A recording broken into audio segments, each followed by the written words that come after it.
el centro de Europa en el transcurso de 2 milenios. Un país que necesitó mucho tiempo para convertirse en uno. Personas que recién se sintieron alemanas con el paso de los siglos. ¿Quiénes son? ¿De dónde vienen?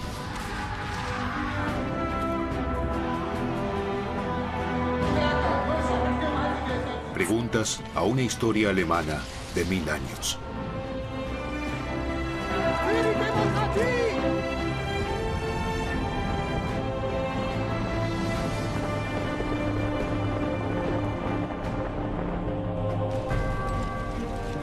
Muchos soberanos gobernaron en suelo germano en el siglo XVIII. Sin embargo, 2 monarcas se destacan: Federico de Prusia y María Teresa de Austria. Estos son rivales. Su guerra no solo divide a Alemania, sino también a toda Europa. ¿Hay un vencedor?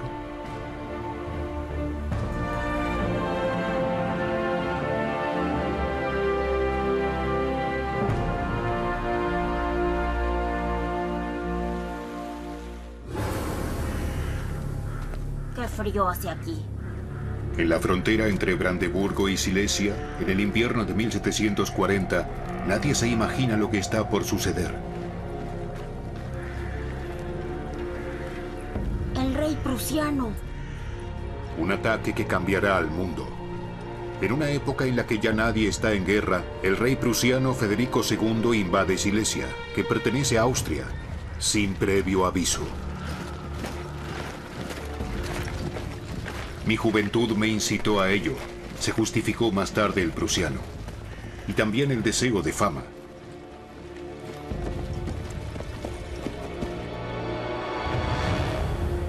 En Viena, María Teresa de la Casa de Habsburgo gobierna desde hace poco sobre Austria. La joven madre carece por completo de experiencia en el gobierno, al igual que Francisco Esteban, el hombre a su lado. El rey de Prusia invadió Silesia.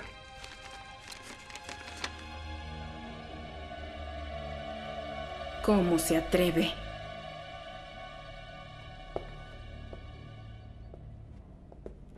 Silesia es nuestra. Ese robo insolente nunca lo aceptaré. Se trata de mucho más que sencillamente de Silesia. Se trata de la hegemonía sobre suelo germano. Quiere obligarnos a rendirnos.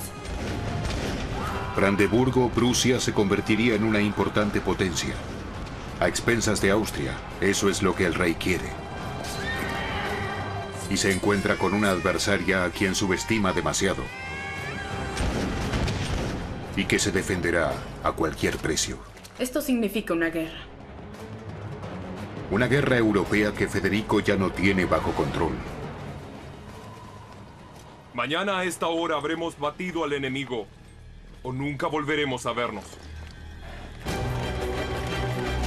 Una guerra que llevará a los rivales al abismo y no solo cambiará a Alemania.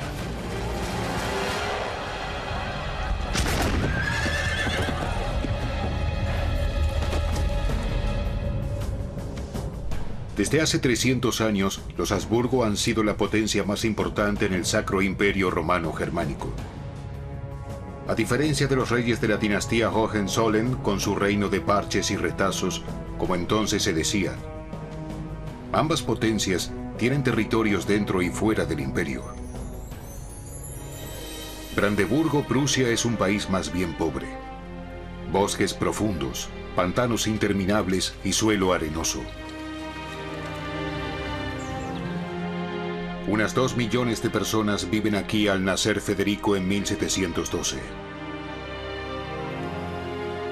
La infancia del pequeño príncipe es todo lo contrario a una fábula. La vida en la corte prusiana es espartana.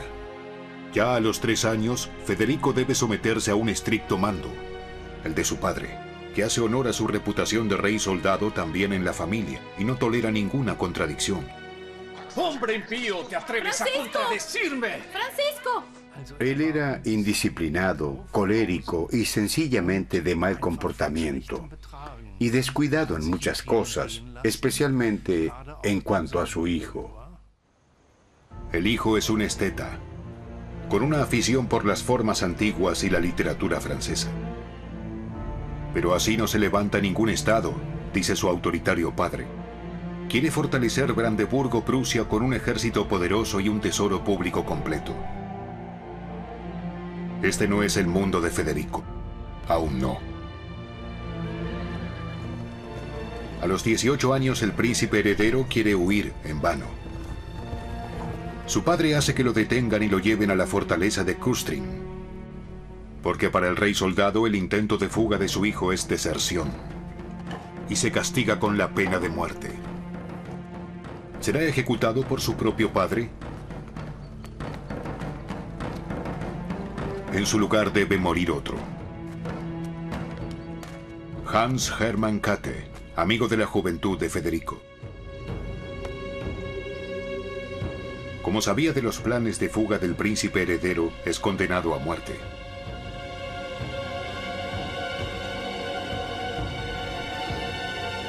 El dolor que le inflige su padre lo perseguirá toda su vida.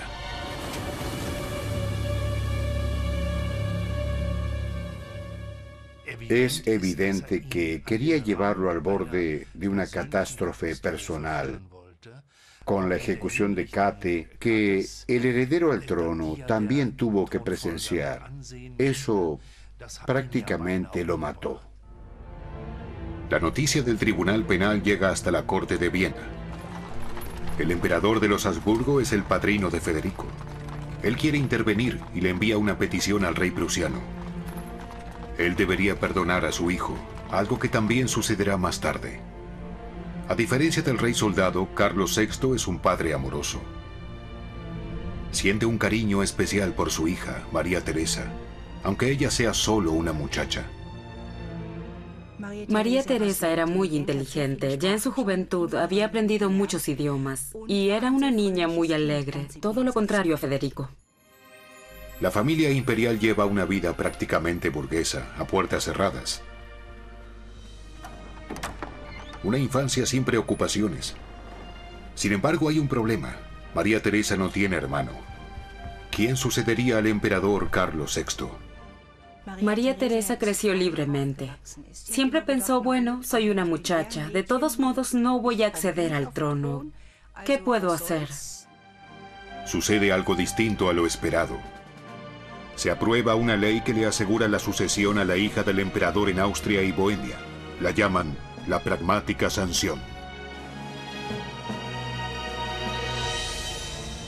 El emperador muere inesperadamente, sin heredero varón al trono. Ahora debería gobernar María Teresa con tan solo 23 años. Una joven entre los poderosos de Europa. ¿Pero qué hicieron? Vieron a una mujer embarazada con 3 hijos y dijeron, bueno, ella de todos modos no puede hacerlo. Ahora nos llevaremos el botín. Él también. Federico II, rey desde 1740, quiere multiplicar el poder de Prusia como su padre.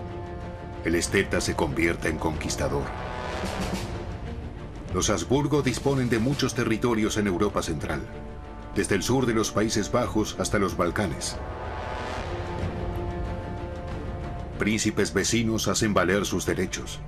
El rey prusiano reclama Silesia, al sur de sus propias tierras. Nadie cuenta con esta invasión, que se justifica con supuestos reclamos de herencia. En realidad es una violación clara de la ley.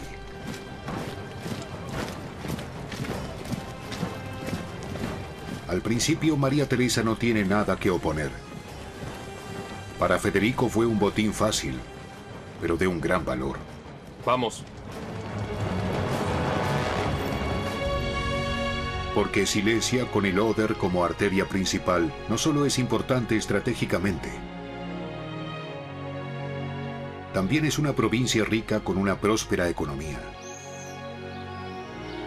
La ciudad de Breslavia con su universidad, la Leopoldina. ¿Qué significa para María Teresa de Habsburgo perder todo ello? Sabe que no puede aceptar el robo descarado de este hombre malvado, como ella dice. Sin embargo, ¿quién puede ayudarla?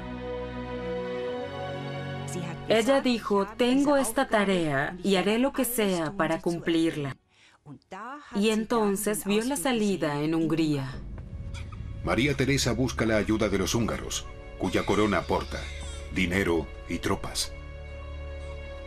Con su hijo en brazos, quiere conmover los corazones de los húngaros. ¿Y ahora qué dirá? Aguardemos. El tiempo apremia. Abandonados por todos, solo nos refugiamos en la ancestral virtud de los húngaros. Nosotros y nuestros hijos confiamos en su lealtad. En este peligro actual, sin ninguna vacilación, debe obtenerse consejo, tomarse la espada para hacer retroceder a estos enemigos nuestros y del imperio.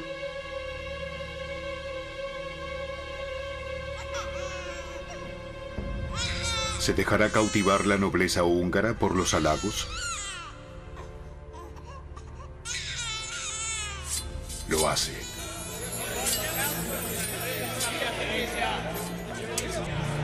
Y en cambio recibe más derechos. La ayuda de los húngaros fue una verdadera salvación. Es decir, una salvación en el sentido de que María Teresa recobró el valor al ver que había tropas que la ayudaban, tropas que le eran fieles. Durante 4 largos años, las tropas de Federico luchan contra el ejército de María Teresa. Ahora se muestra la superioridad militar del ejército prusiano. Entrenamiento, disciplina y obediencia incondicional lo hacen especialmente eficiente. Sin embargo, los austríacos aprenden, y así la suerte de la guerra cambia de batalla en batalla. Federico brilla como general. Su rival no puede hacerlo. Entonces el rey prusiano le hace llegar una oferta.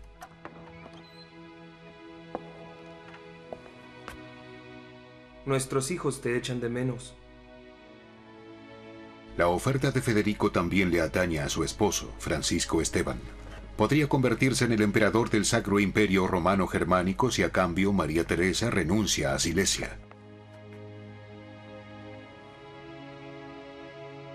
Fueron 5 años de sufrimiento y destrucción. Tú misma lo has dicho. ¿Y todo eso para nada? No lo entiendes. Si ahora no firmo la paz, no solo perderé Silesia, sino mucho más. Debo pensar en el futuro de nuestros hijos. La corona imperial es nuestra y de nuestro hijo José. Su padre fue emperador en el Sacro Imperio Romano Germánico. A ella se le niega esta dignidad porque es mujer. Ahora su esposo debería llevar la corona, y para ello debe arreglar las cosas con Federico. Y más adelante recuperaré Silesia. La corona imperial.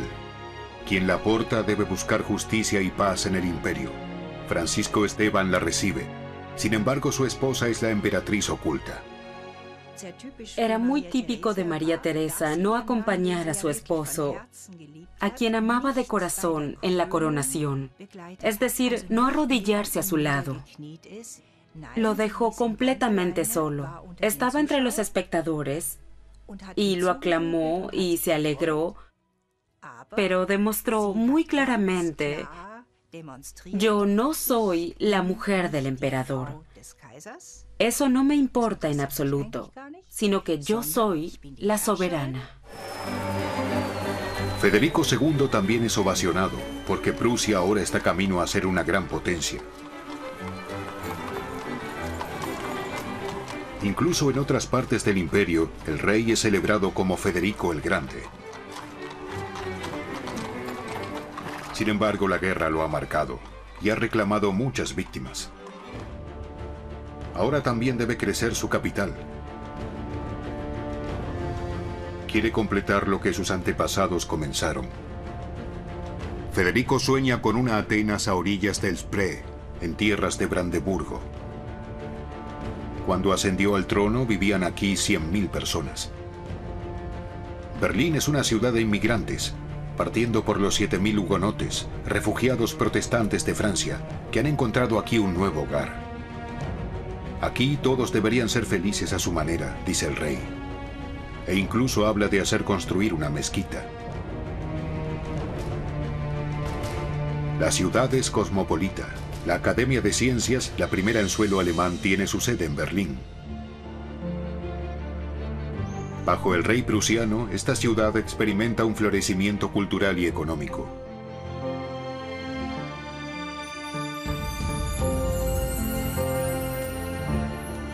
Por todo el país, Federico establece manufacturas.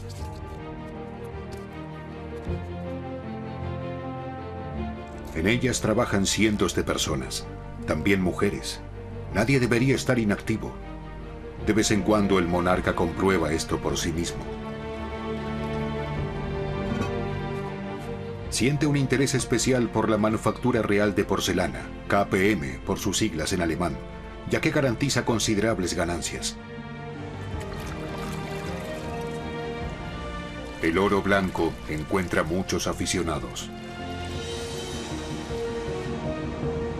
KPM es una marca real.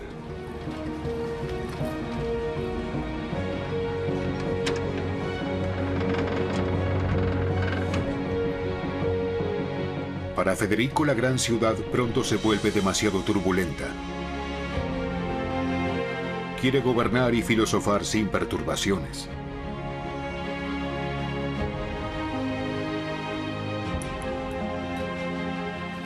En un viñedo cerca de Potsdam, hace construir un nuevo castillo, según sus propios planes.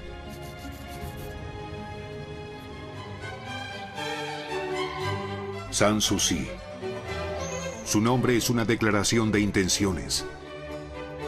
Quiere vivir aquí sin preocupaciones, lejos del ceremonial de la corte de Berlín. Aquí el rey prusiano compone y hace música como el flautista de Sanssouci. Aquí recibe huéspedes ilustres de muchos países europeos. El filósofo francés Voltaire ya durante su vida era mundialmente famoso y un gourmet. Los proveedores y cocineros de la corte tienen mucho trabajo. Quieren mantener de buen humor al exigente huésped, porque Federico quiere que permanezca en su corte. El rey hace que se sirva la mesa 2 veces al día. Y también ya le ha otorgado condecoraciones al pensador.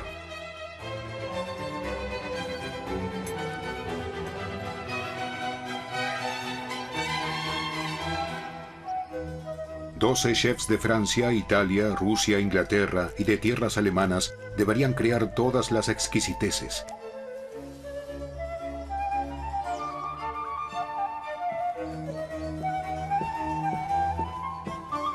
Hoy los banquetes de Federico siguen siendo legendarios, célebres y también infames. Sus invitados son mayormente oficiales y eruditos. De 7 a 10 personas. No se habla alemán, sino francés. Mon cher ami, je vous ai éperdument cherché dans le parc cet après-midi. Où est-ce que vous vous étiez caché? J'ai composé quelques vers. Bien. J'espère que vous y avez pensé au roi. Ah, bien dans une sens, oui. J'ai dédicacé ces vers à la reine. La pauvre est si seule dans son château. J'ai voulu ainsi la remonter un peu. Je ne souhaite pas la présence de femmes dans cette ronde. Et je ne souhaite pas que l'on parle d'elle. Una sociedad masculina por excelencia. Ni siquiera la reina tiene acceso. Esta no es una corte, diría Voltaire más tarde, sino una clausura de la que las mujeres son desterradas. El matrimonio del monarca con Isabel Cristina existe solo en papel. No tienen hijos. ¿Por qué esta distancia del género femenino? Al principio tuvo una vida disoluta. y después contrajo una enfermedad venérea que producía deformaciones. Y durante toda su vida le dio subjetivamente la sensación de que no sería capaz de engendrar. Y por cierto, probablemente lo que había sucedido también era visible anatómicamente, por lo que era muy tímido. La mirada de Federico desde su biblioteca recae sobre esta antigua escultura. Un delicado joven, un efebo. Algunos biógrafos hablan de las inclinaciones homoeróticas del rey, pero él no las disfrutó. Si se asume que se sentía avergonzado por su lesión genital, entonces también lo habrá sentido con los hombres. Es decir, lo que siempre se supone que habría hecho con hombres, lo considero realmente exagerado. No solo las mujeres tienen dificultades con la corte de Federico. En Sanssouci también se busca en vano a poetas y pensadores alemanes. El rey prusiano apenas parece notar que en ese momento cada vez más alemanes sienten que son miembros de una emergente nación cultural. Las grandes mentes de la época, un hombre como Immanuel Kant, tenía su marco de acción en Königsberg. Herder proviene de Prusia Oriental y va a Weimar a través de Riga. Sanssouci no era un lugar que atrajera a estas personalidades. Y probablemente se debía al hecho de que, como informaban los contemporáneos, en la presencia de Federico II, la temperatura ambiente caía varios grados. Esas no eran las condiciones en las que las grandes mentes se sentían cómodas. Goethe, Schiller y otros grandes nombres. Federico apenas se percata de ellos. Los poetas y músicos buscan su suerte lejos de Berlín, en cortes más pequeñas como Weimar. Aquí crean obras atemporales los clásicos alemanes. A muchas personas les da la sensación de que existe un vínculo unificador a través de un idioma común, independientemente de la variedad y diversidad de los territorios alemanes. La biblioteca de la duquesa Ana Amalia de Weimar todavía recuerda la riqueza creativa de esa época.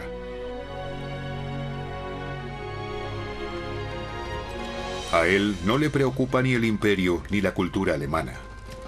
Federico se ve a sí mismo como el primer servidor de Prusia. Él mismo viaja de aldea en aldea. Casi 3/4 partes de sus súbditos viven en la zona rural.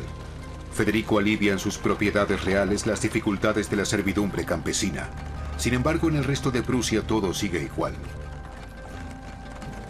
El rey no puede y no quiere perder la simpatía de la nobleza, porque ésta representa a los oficiales y los campesinos, a los soldados.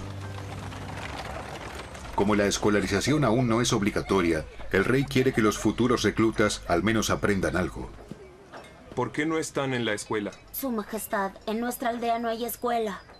Entonces deben ir a otra aldea. Tienen que aprender algo bueno. ¿O quieren cuidar ovejas para siempre? Algún día seré soldado, Su Majestad. ¿En qué regimiento servirá? En el regimiento de Bernburg. Primero tendrá que aprender. Los soldados del rey deben poder escribir y calcular. Y luchar y morir.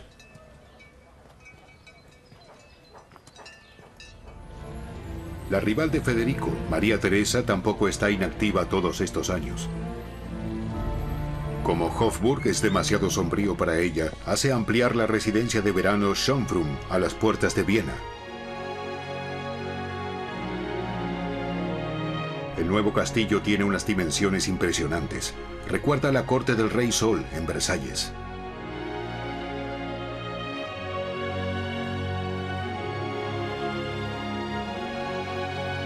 Mientras tanto, la madre de 13 hijos también hace todo lo posible por reformar su imperio multiétnico. Lo interesante es que María Teresa no se avergüenza de imitar a su gran enemigo, a su mayor enemigo. Es decir, tomar todo lo que resultaba mejor en su reino que en el de ella, en Austria. Y eso es todo un logro. María Teresa escucha los consejos de expertos. En su caso, los esfuerzos de reforma también tienen, sobre todo, un objetivo. Prusia debe ser echada abajo si la Casa de Habsburgo quiere seguir en pie. ¿Sabe cuánto me importa Silesia? Si Francia y Sajonia están de nuestra parte, podríamos volver a poner a Prusia en su lugar. Significa una nueva guerra. Y Federico añade más leña al fuego. Sus discursos maliciosos sobre las 3 archiprostitutas de Europa, como las llama sarcásticamente, las llevan a aliarse contra él. María Teresa, Madame Pompadour, amante del rey francés, y la zarina rusa Isabel. Prusia ahora está rodeada de enemigos. Rusia observa con recelo a la gran potencia emergente.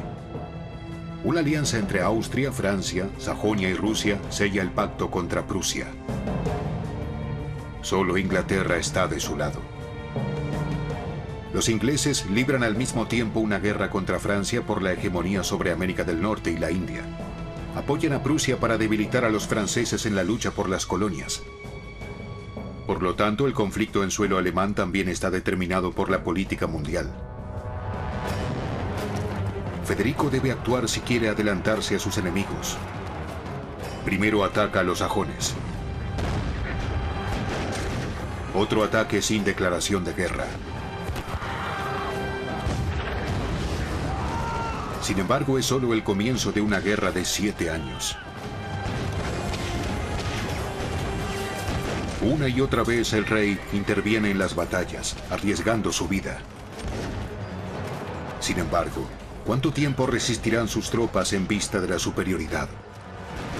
Los prusianos a menudo son superiores tácticamente, pero sus pérdidas también son altas. ¿Quién reemplazaría a los caídos?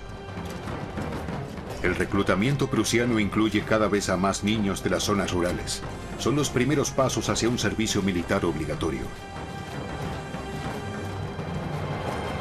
Ya en la infancia, los soldados son seleccionados según reglas fijas y reciben de su futuro regimiento una marca de pertenencia.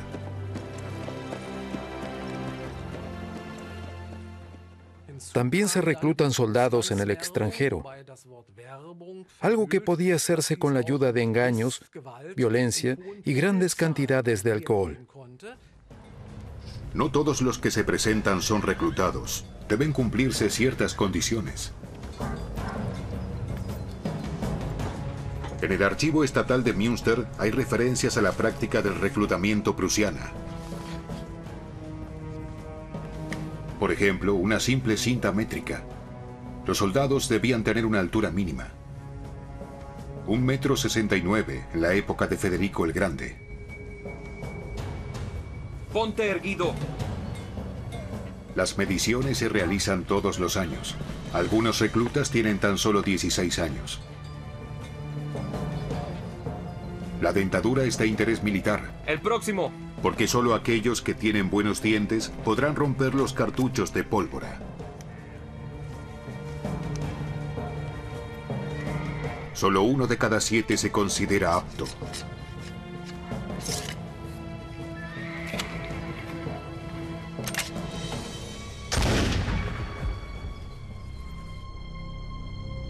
María Teresa también necesita soldados, tanto para sus propias tropas como para las aliadas. Los prusianos han vencido cerca de Praga. ¿Y nuestras tropas? Se han retirado, Su Majestad. Los prusianos tienen morteros y cañones a las puertas de la ciudad. María Teresa también es reina de Bohemia. ¿La perderá también ante Federico como a Silesia? Quiere obligarnos a rendirnos. Debemos evitarlo bajo todas las circunstancias. Praga no está perdida, Su Majestad. ¿Qué sugiere, general? Nuevas unidades están de camino a Praga. Están a solo unos días. Envíen todas las fuerzas disponibles. Y mensajeros. Debemos conservar Praga. cueste lo que cueste. Muy bien, Su Majestad.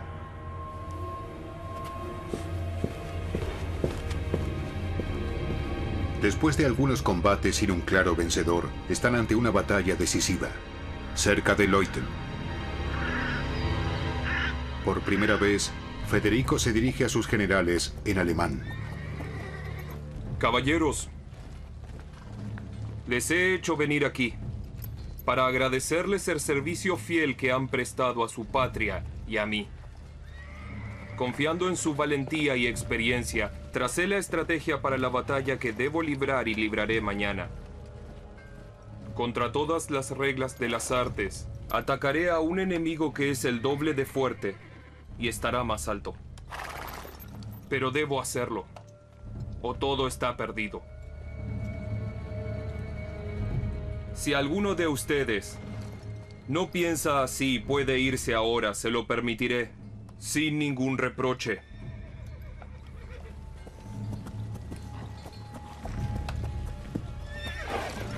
Los oficiales permanecen junto a su rey.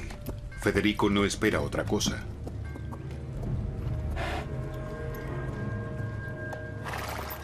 Ahora regresen al campamento y díganle a sus regimientos lo que yo les he dicho. Vayan con Dios. Mañana a esta hora habremos batido al enemigo o nunca volveremos a vernos. Federico sabe que solo hay 39.000 prusianos contra 66.000 austríacos. Por lo tanto, debe evitarse una colisión en un frente amplio. La solución es la famosa técnica de falange oblicua.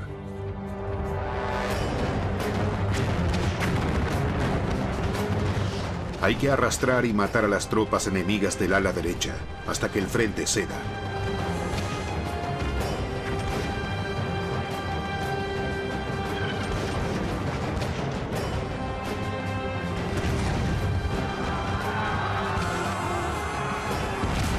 Por la tarde se da orden de atacar también el flanco derecho abierto.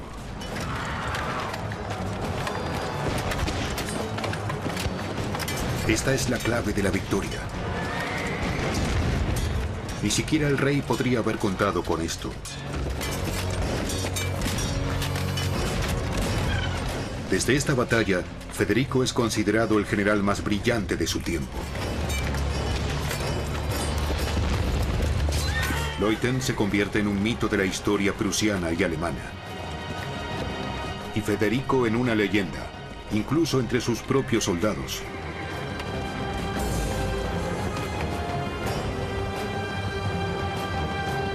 Federico tomó la técnica de falange oblicua de los generales de la antigüedad. Ahora esta ingresa a la historia militar.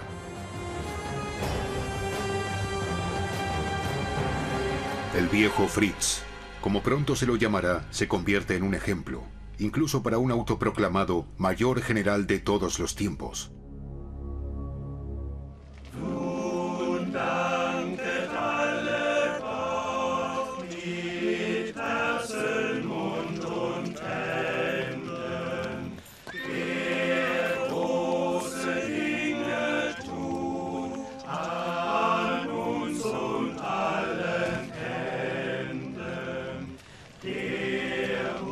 Este momento también se convierte en una leyenda. 25.000 soldados entonan para él. El coral de Leuthen. El himno, ahora todos den gracias a Dios. Sin embargo, Leuthen es tan solo un episodio en la Guerra de los 7 años. Nadie lo sabe mejor que el rey mismo.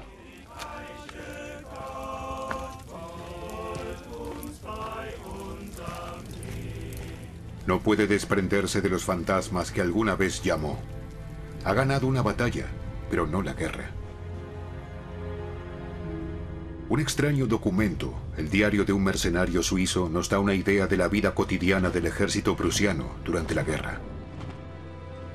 El frío, el hambre y las enfermedades torturan a los soldados, y también el miedo a la mutilación y a la muerte. La legendaria victoria de Leuthen es seguida por derrotas aplastantes. Más de una vez el rey piensa en el suicidio. Cada vez más a menudo lo atormentan los recuerdos.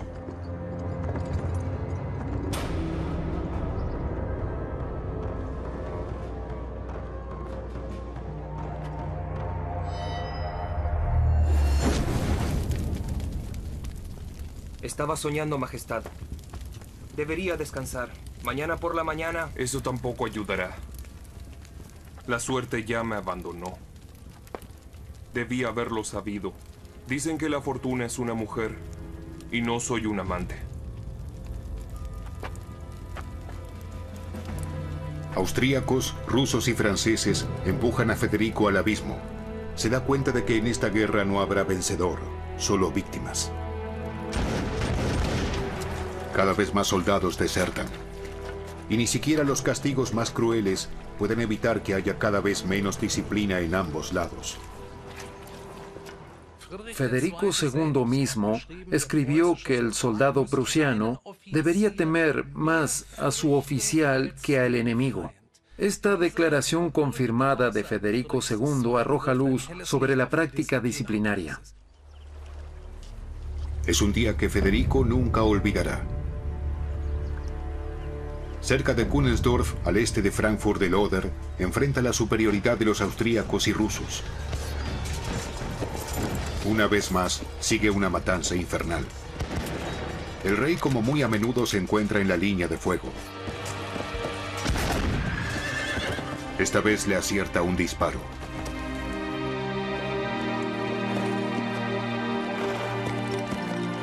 ¡Su Majestad!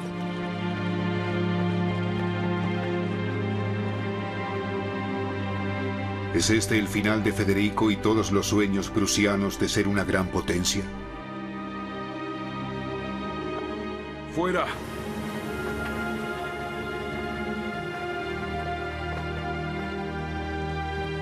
Una tabaquera de oro hace historia. La bala queda atrapada en la tapa.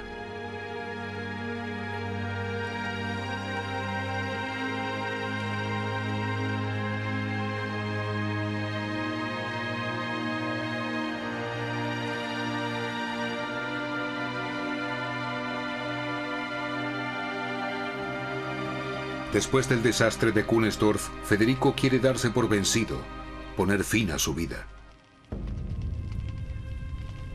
Siempre lleva veneno consigo en un medallón.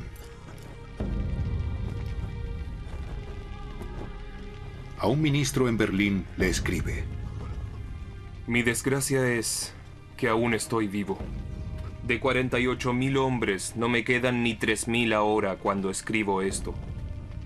En Berlín harán bien en pensar en su seguridad. Ya no me quedan recursos. No sobreviviré a la caída de mi patria. Al igual que muchos de sus soldados.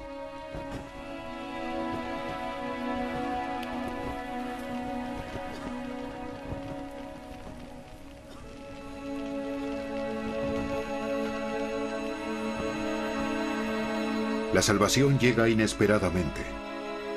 Los enemigos están divididos, dejan pasar la victoria. Y finalmente la zarina Isabel muere en San Petersburgo. Su sucesor, Pedro III de Rusia, es un ferviente admirador de Federico. Es el milagro salvador, el milagro de la Casa de Brandeburgo.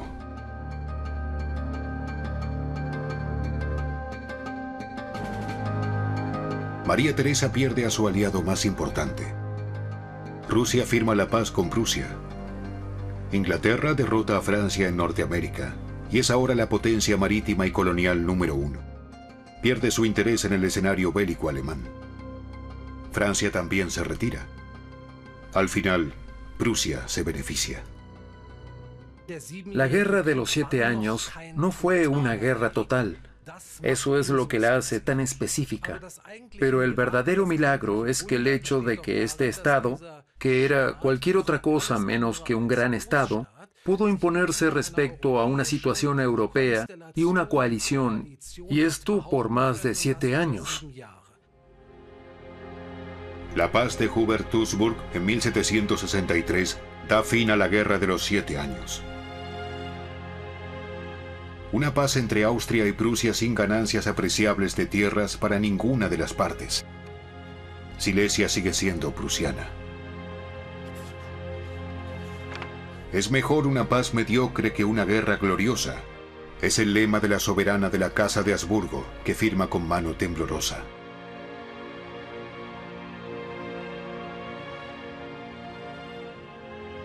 María Teresa no pudo evitar que Prusia se convierta en la segunda gran potencia germana.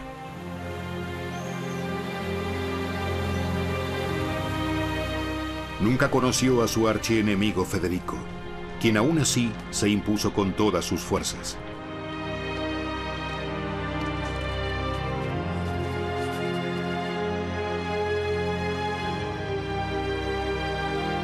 Federico II logró lo que quería. Sin embargo, él pagó un alto precio.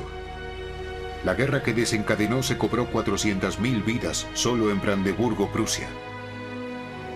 Y solo por suerte escapó a la derrota.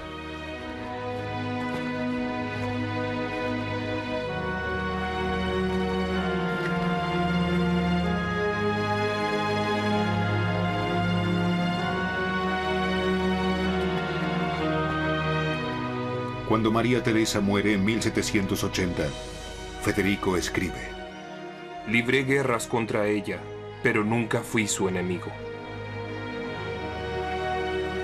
El viejo Fritz muere en 1786, solitario, pero con sus deseos cumplidos. Ambos dejan dos potencias, que también en el futuro continuarán luchando por la hegemonía en suelo germano.